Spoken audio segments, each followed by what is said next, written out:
हाँ तो बेटा देखिए, पिछली वीडियो में हमने आपको जो संसाधन हैं उनके बारे में बताया था कि जो संसाधन हैं वो कौन कौन से हैं और उनको कितने भागों में बांटा गया है विकास के आधार पर। 4 भागों में। पहला कौन सा है? संभावित संसाधन। कौन सा? विकास के आधार पर। विकास के आधार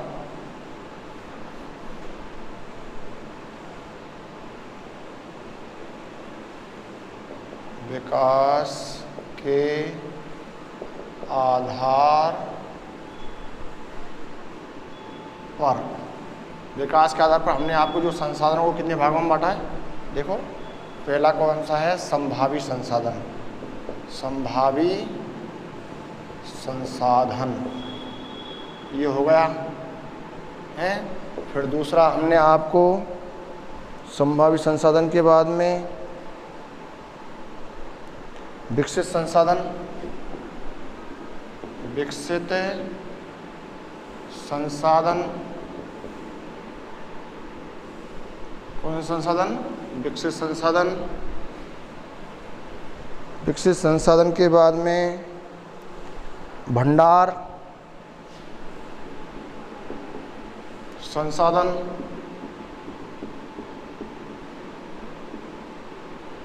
कौन सा संसाधन बेटा? भंडार संसाधन। और फिर अब कौन सा है? संचित संसाधन। संचित संसाधन या इसको कोष भी कह सकते हैं, संचित कोष। ठीक है, देखो अब इसको बड़े ढंग से देखेंगे।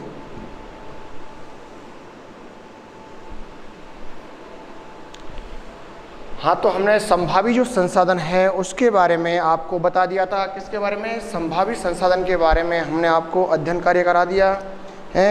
उसके बाद में हमने आपको विकसित जो संसाधन हैं इसके बारे में भी हमने आपको अध्ययन कार्य करा दिया। उसके बाद भंडार हैं, इनके बारे में भी हमने, भंडार संसाधन इनके बारे में भी हमने आपको जानकारी दे दी। आप कौन सा है? संचित। कौन सा? संचित कोष या संचित संसाधन। ऐसे संसाधन जो हमारे आसपास उपलब्ध हैं। संचित संसाधन की डेफिनेशन क्या है? इसकी डेफिनेशन ये तीनों हो गए हमारी पिछली वीडियो में।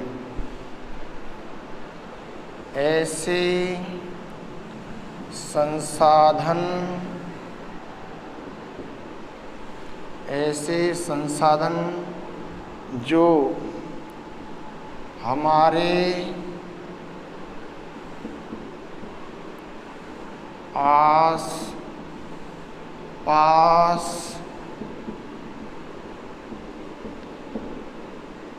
उपलब्ध हैं।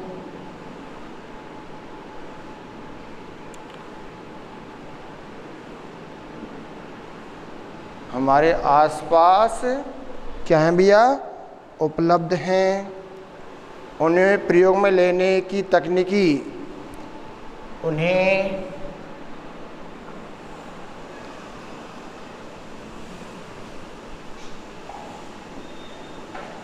प्रयोग में लेने की तकनीकी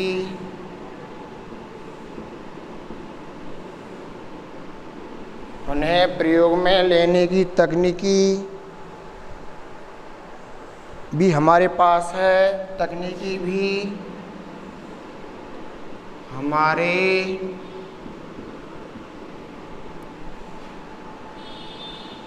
पास है।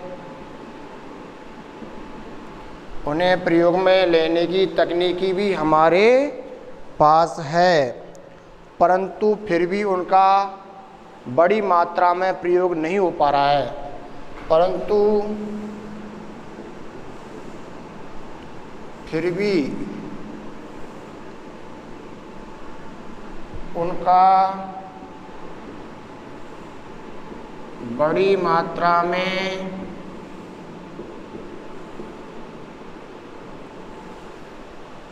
परंतु फिर भी उनका बड़ी मात्रा में प्रयोग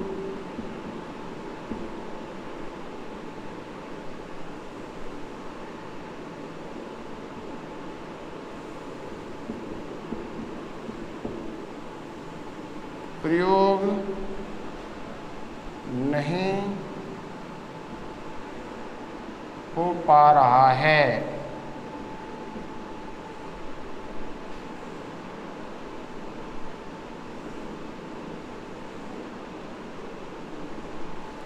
परंतु बड़ी मात्रा में प्रयोग नहीं हो पा रहा है।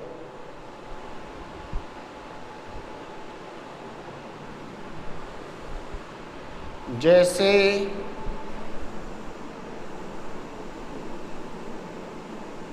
जल से विद्युत बनाना, जल से क्या बनाना? विद्युत बनाना। अब इसको देखो आप, इसके बारे में सुनिए आप। देखो मेरे बेटाओ, हमने संभावी, विकसित और भंडार, इनको बेहतर ढंग से समझ लिया था उस दिन पिछली वीडियो में। अब जो संचित संसाधन या इसको कोश कहते हैं, इसके बारे में भी देख लो, है ना। ऐसे संसाधन जो हमारे आसपास उपलब्ध हैं, वे संसाधन जो हमारे आसपास क्षेत्र में उपलब्ध हैं, हमारे प्रदेश विशेष में, स्थानीय परिवेश में उपलब्ध तो हैं, उन्हें प्रयोग में लेने की भी हमारे पास क्या है? तकनीक है। उनको प्रयोग में लेने के लिए हमारे पास क्या है? टेक्नोलॉजी है। हमारे पास क्या भैया? टेक्नोलॉजी। उनको प्रयोग में लेने के लिए हमारे पास क्या है? टेक्नोलॉजी भी है। फिर भी, परंतु फिर भी उनका बड़ी मात्रा में क्या नहीं हो पा रहा है? प्रयोग नहीं हो पा रहा है। उसे कौन सा? संचित संसाधन कहते हैं। उसे क्या कहते हैं? संचित संसाधन। कौन सा संसाधन बोलते हैं मेरे बेटाओ? उसे संचित संसाधन के नाम से जाना जाता है। कैसे? इसके बारे में सुनिएगा आप। आपको पता है, यानी भारत के विभिन्न क्षेत्रों में जो वर्षा है बहुत अधिक पड़ती है, और हमारे उत्तर भारत में जो बहने वाली नदियां हैं अधिकांशतः वर्षवाहिनी हैं। कैसी हैं? वर्षवाहिनी, यानी वर्ष भर बहती रहती हैं, 12 महीने बहती रहती हैं। और उन नदियों पर बड़े बड़े बांध भी हैं। उन नदियों पर क्या हैं? बड़े बड़े बांध हैं। ऐसे दक्षिण भारत में भी तालाब हैं। तालाबों के द्वारा सिंचाई कार्य होता है, तो तालाब ज़्यादा है, पथरीला वाला भाग है, इस वजह से तालाब ज़्यादा, नहरों की सुविधा नहीं है वहाँ पे दक्षिण भारत में। तो उत्तर भारत में जो वर्षवाहिनी जो नदियाँ हैं, उन पर बड़े बड़े बांध बनाए गए हैं और बनाए जाने चाहिए। हैं अनेक पंचवर्षीय अनेक परियोजनाओं के माध्यम से अनेक क्षेत्रों में सिंचाई कार्य हो रहा है, विद्युत का भी निर्माण हो रहा है। लेकिन जितना होना चाहिए, जो दूसरे देशों की अपेक्षा जो जल का उपयोग संसाधन के रूप में, विद्युत निर्माण के रूप में होना चाहिए, वो उतना नहीं हो पा रहा है, उतना नहीं हो पा रहा है। कैसे? देखो तो कैसे उपयोग में नहीं हो पा रहा है, इसके बारे में हम आपको बताते हैं।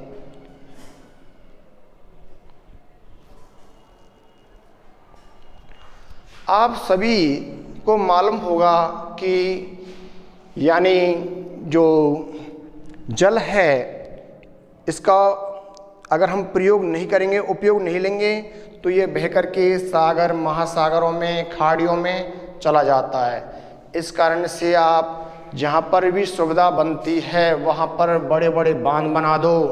अपने गांव के आसपास भी बांध बनाइए, और बांध बना करके उस जगह पर आपके द्वारा यानी विद्युत का निर्माण करवाना जाना चाहिए।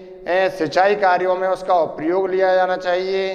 विभिन्न कार्यों में इसका उपयोग लेकर के आप अपनी जो आवश्यकताओं की पूर्ति भी कर सकते हैं। आगे बात सही में। और आपको पता है भैया कि जो जल से विद्युत बनाने का कार्य है वो भी होता है। जल से विद्युत बनाने का कार्य भी किया जाता है। कैसे? माना कि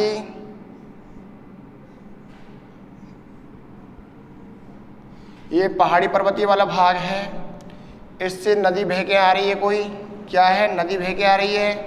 और ये जो नदी बह के आ रही है बेटा, इसमें जो जल आ रहा है तो इन पहाड़ी पर्वतीय वाले भागों से बह के आती है, तो इसका जो वेग है बहुत तीव्र होता है। तो यहाँ पर बड़े बड़े बांध बना दो आप, इन पर्वतीय भागों की तलहटी वाले क्षेत्रों में बड़े बड़े बांध बना दो। इससे आगे वाले क्षेत्रों में बड़े बांध बना करके जो इसका जो जल है वो टरबाइन पर डाला जाना चाहिए। क्या किस पर डाला जाना चाहिए? टरबाइन। टरबाइन पर जल तीव्र से गिरेगा तो उससे ऊर्जा प्राप्ति होगी, ऊर्जा निर्मित होगी, उससे ही जल विद्युत की प्राप्ति हो सकती है, उससे ही किसकी? जल विद्युत की प्राप्ति हो सकती है। हम यानी जल ऊर्जा में अन्य देशों की अपेक्षा क्या हैं? पिछड़े हुए हैं। जल ऊर्जा में हम दूसरे देशों की अपेक्षा क्या हैं? पिछड़े हुए हैं। तो जल ऊर्जा को बढ़ावा देने के लिए हमें इस पर विशेष ध्यान दिया जाना चाहिए, ठीक है ना। आगे देखो, तो कहने का मतलब क्या हो गया? संचित संसाधन ऐसे संसाधन जो हमारे आसपास तो उपलब्ध हैं, लेकिन प्रयोग में लेने की तकनीक भी हमारे पास है, फिर भी हम उनका बड़ी मात्रा में प्रयोग नहीं कर पा रहे हैं। जैसे जल से विद्युत बनाना, जल विद्युत है?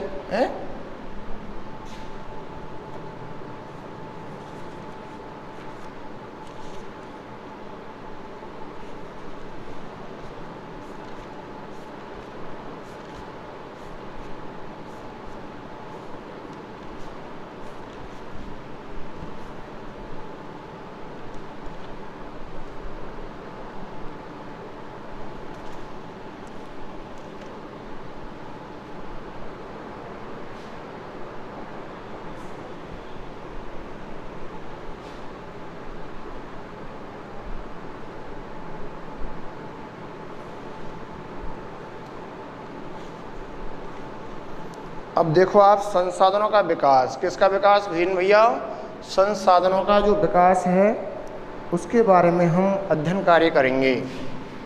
ये आपके चारों हो गए विकास के आधार पर, है ना। कौन कौन से विकास के आधार पर? इनके नाम भी पूछ सकता है एग्जामिनर, संभावी, विकसित, भंडार और संचित है।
देखिए, संसाधनों का विकास, आपको पता है कि हमारे पृथ्वी वाले भाग पर जो संसाधन हैं वो क्या हैं? प्राकृतिक संसाधन सीमित हैं। हमारे पृथ्वी वाले भाग पर जो प्राकृतिक संसाधन हैं वो कैसे हैं? सीमित मात्रा में हैं।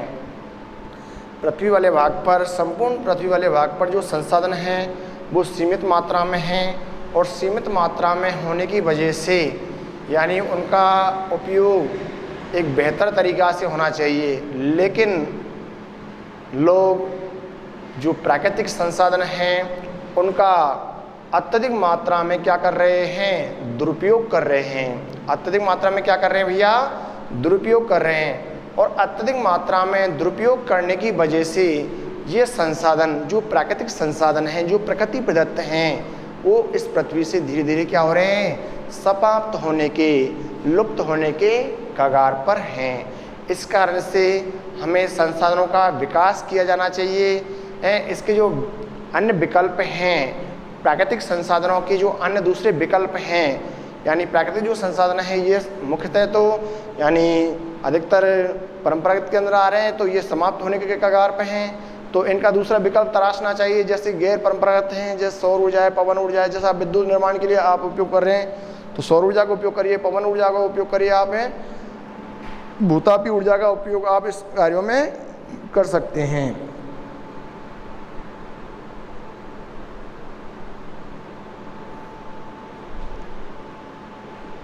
अब आप संसाधनों का अत्यधिक मात्रा में उपयोग करें तो वो धीरे धीरे क्या हो जाएंगे, इस पृथ्वी से लुप्त होने के कगार पर पहुंच जाएंगे। इस कारण से संसाधनों का किस प्रकार से अपन क्या कर सकें, उस दुरुपयोग को होने वाले नुकसान उसको कैसे बचा सकें। देखो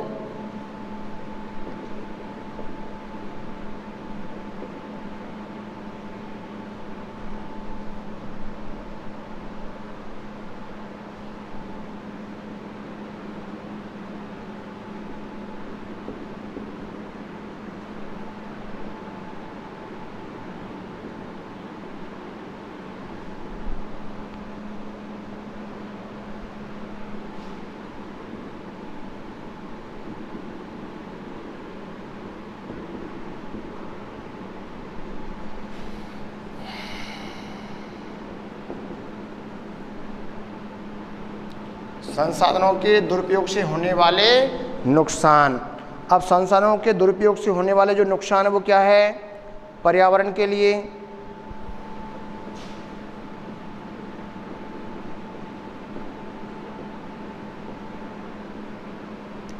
हानिकारक। देखो संसाधनों को जो दुरुपयोग होने से जो नुकसान है पर्यावरण के लिए हानिकारक है। ये आप संसाधनों का अत्यधिक मात्रा में दुरुपयोग करोगे और उसको आवश्यकता से ज़्यादा दोहन करोगे तो वो पर्यावरण के लिए भी क्या है, हानिकारक है। क्योंकि जो पेट्रोल पदार्थ हैं, प्राकृतिक जो गैस है, कोयला है, कौन सा कोयला, आप कोयला है, कोयले का उपयोग कर रहे हैं। किसका उपयोग कर रहे हैं, कोयले का।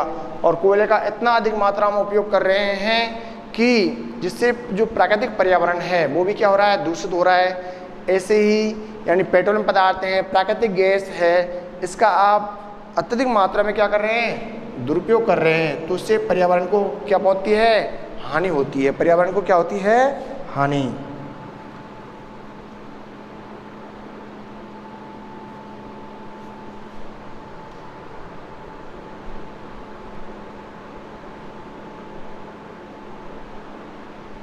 अगला को देखो,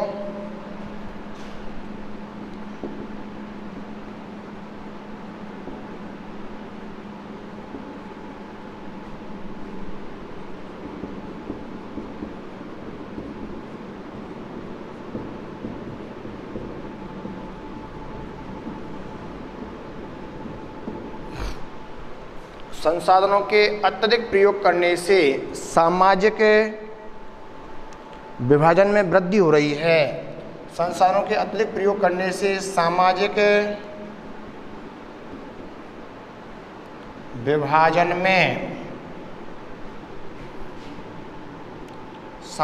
विभाजन में वृद्धि हो रही है।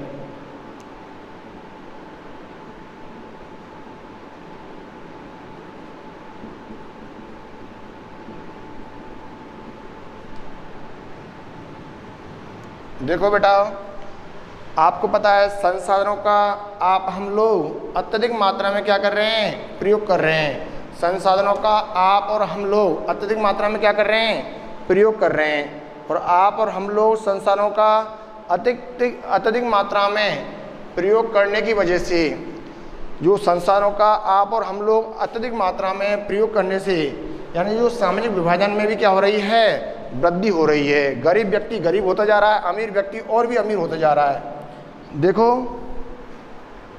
2 वर्ग बन गए हैं, 2 वर्ग बन गए हैं, 2 वर्ग। अब 2 वर्ग कौन से हैं? एक तो अमीर और एक कौन सा? गरीब। अमीर और गरीब 2 वर्ग बन गए हैं। अब संसाधनों का अत्यधिक प्रयोग, अब जो अमीर व्यक्ति है वो तो संसाधनों का अत्यधिक प्रयोग कर रहा है, उस कारण से उसका जीवन स्तर और अधिक सुधार होता जा रहा है, तो और अधिक अमीर होता गया है। गरीब व्यक्ति को ये संसाधन उपलब्ध नहीं हो पा रहे हैं और इनका उपयोग कम होने के कारण वो अपना बेहतर विकास नहीं कर पाया, इस कारण से वो गरीब है, वो गरीब होता जा रहा है। ये इसका परिणाम है, ये इसका नुकसान है संसाधनों का दुरुपयोग होने से। ठीक है, आगे देखो सतत पोषणीय विकास क्या है?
सतत पोषणीय विकास, कौन सा विकास बहन भैया? सतत पोषणीय विकास। मेरे बेटाओ, सतत पोषणीय विकास का तात्पर्य क्या है? लोगों के द्वारा संसाधनों का इस प्रकार से प्रयोग में लाना जाना चाहिए।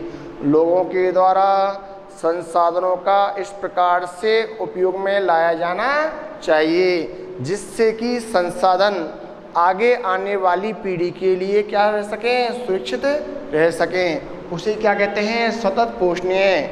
उसे क्या कहते हैं? सतत पोषणीय विकास कहा जाता है। क्या कहा जाता है? सतत पोषणीय विकास कहा जाता है। यानी उन संसाधनों को हम उपयोग कर सकें और हमारी आगे आने वाली पीढ़ी भी निरंतर उपयोग करती रहे, उसे क्या कहते हैं? सतत पोषणीय कहा जाता है। सतत पोषणीय का मतलब निर्वहन भी होता है। निर्वहन, सतत पोषणीय का मतलब क्या होता है बहन भैया? इसको निर्वहन के नाम से भी, और निर्वहन का तात्पर्य क्या है? निरंतरता बनाए रखना। निरंतरता बनाए रखना। क्या बनाए रखना? निरंतरता बनाए रखना। यानी जो संसाधन हमारे पूर्वजों ने हमको दिए हैं उन संसाधनों का इस प्रकार से उपयोग करना है जिससे उन संसाधनों का उपयोग हमारी आगे आने वाली जो पीढ़ी है वो भी कर सके। जैसे भूमि दी है हमारे माता पिता ने, पूर्वजों ने, अब उस भूमि का उपयोग विभिन्न कार्यों में अपन कर रहे हैं, लेकिन ऐसा दोहन नहीं करें आप भूमि का जिससे हमारे समय में ही उस भूमि की जो उर्वरता क्षमता है, भूमि की गुणवत्ता है, गुणवत्ता जो मात्रा है वो समाप्त हो जाए और हमारी जो आगे आने वाली पीढ़ी उस पर किसी भी प्रकार की जो फसलें हैं या अन्य कार्य हैं वो नहीं कर सकें। ऐसे ही माना कि उदाहरण में आपको सतत पोषणीय का देता हूँ। आपके घर में कोई वस्तु सामग्री सीमित है। आपके घर में कोई वस्तु सामग्री कैसी है बेटा? सीमित है। माना कि आपके जो पिता हैं वो 1 किलो फल लेकर आए हैं। क्या लेकर आए? 1 किलो फल। 1 किलो फलों में जैसे आम लेकर आए हैं। क्या लेकर आए? आम। अब परिवार बड़ा है। परिवार कैसा है? बड़ा है। परिवार बड़ा है और जो परिवार के अकॉर्डिंग जो फल हैं वो क्या हैं? कम हैं। अब हमको ये सोचना है कि हमारे जो परिवार के जितने भी सदस्य हैं उनको वो यानी जो फल हैं वो यानी उपलब्ध हों, और जो घर के लोग हैं अन्य कार्यों में गए हुए हैं उनको भी हम उन फलों में से कुछ बचा के रख सकें। भाई ये तो है नहीं कि जो उस परिवार में इस समय उपलब्ध है उनको ही बांट दिया और आगे जो भी अन्य व्यक्ति हैं वो अन्य कार्यों में गए हैं उनके लिए न उपलब्ध न हो, ऐसा नहीं होना चाहिए। सभी के लिए बराबर से ऐसा उपयोग करना चाहिए, बराबर से बांटना चाहिए, जिससे यानी सभी लोगों को वो वस्तु पदार्थ प्राप्त हो जाए। माना कि जैसे आप पढ़ने गए, आपके छोटे बहन भाई पढ़ने गए और 2 बजे आप पढ़ के आए, उसके बाद में घर पे रखी है रोटी 3 और रोटी 3 रखी हैं और आपको भूख इतनी लग रही है कि रोटी तीनों को भी खा जाएं और भी मिल जाए तो और उनको खा जाएं। लेकिन अगर आप सोचें समझें तो हमारे जो छोटे बहन भैया हैं तो उनको भी हम भी कुछ उसमें से ले लें और उसके बाद में कुछ अवशेष यानी 3 रोटियों में से 1 रोटी हमने खा ली, 2 रोटी अन्य 2 और बहन भैयाओं को भी मिल जाए तो ये क्या है? सतत पोषणीयता है। ये क्या है? सतत, यानी हम उपयोग कर सके और हमारी आगे आने वाली पीढ़ी है वो भी क्या कर सके, उनका उपयोग कर सके। ठीक है।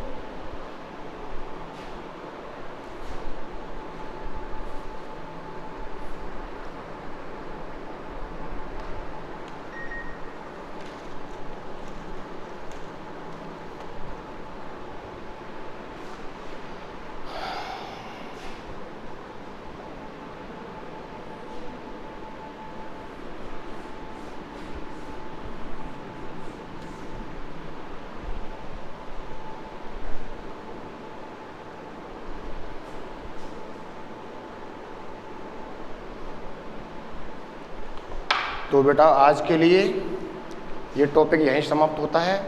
अगला जो टॉपिक है अगली वीडियो में आएगा, आपको पढ़ाया जाएगा। ठीक है।